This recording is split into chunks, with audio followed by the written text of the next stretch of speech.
going to be totally honest with you right now. In today's reality, arguing over politics has become, more often than not, pretty useless. Now, this is not to say that the ideas or topics that people debate are unimportant. They're often extremely important. Rather, it's because debates these days too often devolve into utter nonsense. This is especially, but not exclusively, true about arguments on social media. So, think with me for a moment. Have you ever been in an argument, maybe online, maybe in person at a family gathering, or standing in someone's driveway after you swore you were about to leave 15 minutes before, and you walk away thinking, what just happened here? That didn't make sense. Maybe you're even thinking, but I can't quite put my finger on why. You know that feeling. Something got twisted. The conversation went sideways. At some point, it stopped being about what you were actually talking about, and you found yourself defending things that you never said, or answering questions that weren't relevant, or reacting emotionally instead of thinking clearly. And later, maybe on the drive home or lying in bed, you think of all the things that you should have said. Those moments, that frustration, they're not about facts. They're not about intelligence, and it's not because you lost the argument. It's because chances are you weren't actually having the same argument anymore. What you were running into, whether you realized it or not, was a set of patterns, a playbook, if you will, a way of arguing that doesn't aim to get to the truth.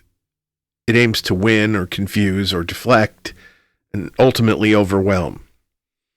And once you learn to recognize that playbook, everything changes.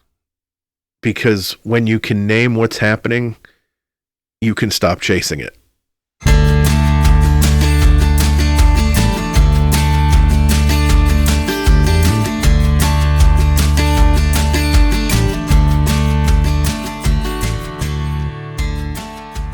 Welcome back to Your Neighbor on the Left, the podcast where we talk about progressive politics, human decency, and life on the blue side of America's ideological divide. I'm Don Spielis, and I am your host. And today, we're not doing a typical political breakdown on a specific topic. We're not diving into policy or headlines or specifically who said what this week. We're stepping back and looking at something bigger. We're talking about how arguments are made and how they get twisted. If you spend any time at all in today's political environment, especially in the MAGA versus reality space, you've seen these patterns. You may not have had names for them, but you felt them. And today, I'm hoping to fix some of that. We're going to walk through the most common fallacies and flawed argument tactics, not like a lecture or a textbook, but just in plain English with some real examples and maybe more importantly with something that you can actually do when you encounter them. The idea here isn't to win every argument. Winning an argument depends on a lot of factors. The goal here is to recognize when you're not actually having a valid argument. So first up is distorting the argument. This is the first category in the playbook, distortion. This is where the argument itself gets changed subtly or dramatically before it's even really addressed. In other words, step one of a bad argument is often, don't argue the real thing.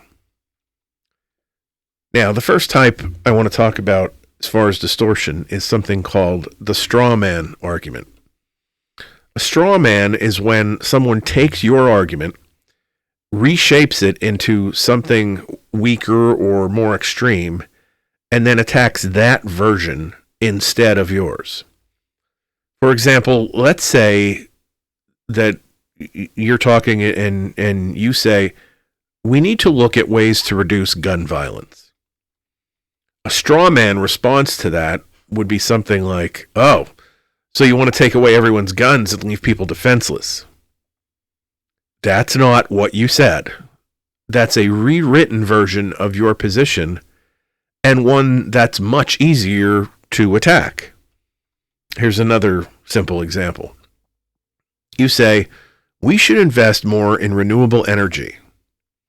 And the person's response in the straw man tactic is, oh, so you want to shut down all fossil fuels tomorrow and crash the economy. Again, that's not the same argument. That's not what you said. In modern political discourse, this shows up constantly. Immigration reform becomes open borders, and student debt relief becomes free stuff for lazy people. Any discussion of regulation becomes government control over everything. Well, at least it did back when MAGA didn't like federal control. That seems to have changed, but that's a topic for another episode. But anyway, what's happening in a straw man isn't disagreement so much as it's substitution. So what do you do when you're hit with a straw man argument? Don't defend the distorted version. That's the trap. Instead, try to calmly reset the argument. Say something like, that is not what I said. What I said was, and then repeat your original point as simply as possible. You're not trying to win the whole argument in that moment. You're just trying to bring it back to reality, to where it was meant to be. Second type of distortion is the red herring. A red herring is when somebody introduces an irrelevant topic to divert attention away from the original issue. You bring up one thing, they respond with something else entirely. For example, you say, we should be concerned about corruption in this administration. And the response is, well, what about Hillary's emails? Or what about Hunter Biden's laptop? Different person, different time. Maybe it's a similar issue depending on how they do it, but it's not the issue that you were trying to talk about now. Or you say, let's talk about the cost of this policy. And the response comes back, why don't we talk about the high crime rates in the cities? The goal of the person using the red herring isn't to respond, it's to derail. It's usually a sign that the person you're arguing with doesn't like the topic or doesn't feel prepared for it. And it works because you're no longer talking about the original point. You're chasing a whole new thread. The way to handle this is simple, but it takes discipline. Acknowledge, then redirect. Okay, that's a valid issue, but it's also a different issue. We can certainly talk about that, but right now, we're talking about this. Don't take the bait. That's the simple way to say it. Then there's equivocation. Equivocation is a more subtle move. It's when someone uses the same word in different ways within the same argument. For example, someone says, we need freedom. And you agree. Of course you do. And then they say, well, if you believe in freedom, you must support the Second Amendment. But the definition of freedom has just shifted. It started as a general value. Now it's being used to justify one specific position. Another example, the person says, this is about fairness. Now, that sounds good, but fairness to whom? Fairness in what context? That word can mean many different things depending on how it's being used. The tactic here relies on vagueness. So the response needs to be clarity. You ask, what do you mean by that? Force the definition out into the open. Or in the case of the first example, don't concede the definition. Freedom means much more than weapons, might be the way to phrase it. Once that happens, then the argument either becomes clearer or it falls apart. But you're not arguing on a vague premise. Now, the second category is manipulating emotion and identity. And this is a different kind of tactic. These don't just distort the argument, they try to bypass it entirely. They go straight for identity or emotion or tribal thinking. Because if someone can shift the argument from, is this true, to which side are you on, then they don't need logic anymore. So the first type of this manipulation is the ad hominem. An ad hominem is one of the most recognizable tactics, even if you don't know the name. It's attacking the person instead of their position or their argument. So, for example, you present evidence, and the response is, well, you're just a liberal, or you're biased, or you don't know what you're talking about. Now, notice what's missing. Any engagement with the actual point you were trying to make. Another example, let's say you're discussing climate change. Instead of addressing data, the other person says, these scientists are just in it for the money. The focus is being drug away from the argument to the person, or persons in this case. The way to respond here is not to defend yourself personally. That keeps you in the wrong lane. Instead, you need to bring it back. You need to say, that doesn't address my argument. Let's stick to the point. You're redirecting from identity and back to the substance of what it was that you wanted to talk about. Bandwagon is another version of this. The bandwagon fallacy says, a lot of people believe this, so it must be true. The super common version of this these days is, many people are saying. This one is a favorite of the president himself. But in reality, popularity is not proof.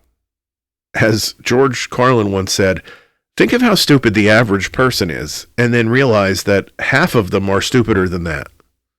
Now, that was meant for comedy, of course, but it's not exactly wrong, is it?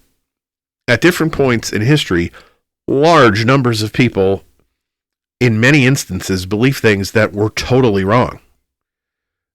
Many people are saying the world is flat. You see what I mean? The counter here is simple. How many people believe something doesn't determine whether it's true? Ask for the evidence. You're shifting from crowd validation to actual, factual support. Appeal to authority. Now, sometimes experts matter, but the appeal to authority fallacy happens when someone leans on authority that isn't actually relevant. For example, President Trump says windmills are bad. Yes, okay, he does, but how is Donald Trump qualified to make that argument without any supporting data? Or another common one these days, RFK Jr. said vaccines don't work, while ignoring the idea that A, he's not a doctor, and B, the overwhelming consensus of experts disagree. The tactic here is selective authority, or the appearance of authority. So your response is to question the relevance and consensus. Is that person actually qualified in this area? What do most experts say? These are the questions that are important. You're not dismissing expertise, but that expertise has to be put in context. The one with perhaps the best name is the no true Scotsman fallacy. This one is a little sneakier, but again, very common these days. It works like this. Someone makes a broad claim. No real patriot would oppose this. And then someone does oppose it, and they say, well, then they're not a real patriot. The definition changes to protect the claim, or the definition was never established in the first place. You see this in phrases like real Americans, or true Christians, or actual believers. The way to respond is to call out the shifting definition. You need to ask questions like, what makes someone a real patriot? What makes someone an actual believer? And maybe more importantly, who gets to decide? You're exposing the moving boundary. And this brings us to category 3. Broken logic that sounds right. Now we get into some of the most dangerous things here, because these arguments don't always feel wrong. They often sound logical. They can sound reasonable, but until you slow them down. The first one is the false dilemma fallacy. This presents only two options when there are more, sometimes many more, that actually exist. The most basic version of this is you're either with us or against us. Another one is, if you don't support mass deportations, you're for open borders. Reality is rarely, if ever, that black and white. Certainly not in that second instance I gave. The response that's necessary here is to expand the frame. There are more than two options here. Let's talk about these options. You need to open up the conversation and not let it be funneled into what the person is trying to narrow it down to. Then there's slippery slope. The slippery slope fallacy jumps from a small setup to a catastrophic outcome without showing how we get there. For instance, if we allow this, the next thing you know, everything falls apart. Now, this one is often used where Muslim people are concerned. You'll hear somebody say something like, if we allow a mosque in that neighborhood, pretty soon the entire city will be under Sharia law. It's fear-driven logic or lack of logic. The question to ask here is, what are the actual steps between here and there? How does step 1 automatically get us to step 10? If those steps can't be clearly and validly explained, then the argument doesn't hold. Now for a little Latin, the post hoc fallacy. This is a classic one, which basically means the full sentence is post hoc ergo propter hoc. It means after this, therefore because of this. So it's saying that just because something happened after another thing, it means that the first event caused the second. For instance, gas prices went up after Joe Biden took office, so Joe Biden caused it. But the correlation isn't causation. There are often multiple factors at play. The response to this needs to be, what evidence shows direct causation other than the timing? For instance, if we flip this around, it would not be accurate to say that gas prices have gone up these days simply because Donald Trump was elected. For the argument to become valid, it needs further information. If you say gas prices have spiked because we started a war in Iran, that is the more valid argument. And then we have hasty generalization. This is drawing a broad conclusion from a limited or biased sample. I saw one example of this, so it must be happening everywhere. This is MAGA's favorite argument against tolerance towards undocumented immigrants. They cite a handful of crimes committed by persons from that category and then extrapolate that the obvious answer must be that all undocumented immigrants are dangerous. The counter needs to be scale and evidence. Is that representative? What does the broader data show? What are crime rates among undocumented immigrants versus crime rates among other groups? in many cases, the clear answer to all of the questions won't fit their narrative. And then there's something called begging the question. This, you can also think of this as circular reasoning, where the conclusion is baked into the premise. This policy is good because it's the best option. That's not evidence, that's just repetition. The response needs to be something like, what makes it the best option? What's the supporting evidence? Another example of this would be, and one that you may have heard, the news is fake because they only produce fake news these days. The best response to this is probably to explain that you can't argue abstracts. Say to the person, if you have specific examples of fake news, I'd be happy to discuss them. You're asking for actual justification and specific examples, not just broad generalizations. And then there's moving the goalposts. This one is another incredibly common one these days. You'll absolutely recognize this when you hear it. Let's say you are discussing corruption, and the other person says, give me an example of Trump being corrupt.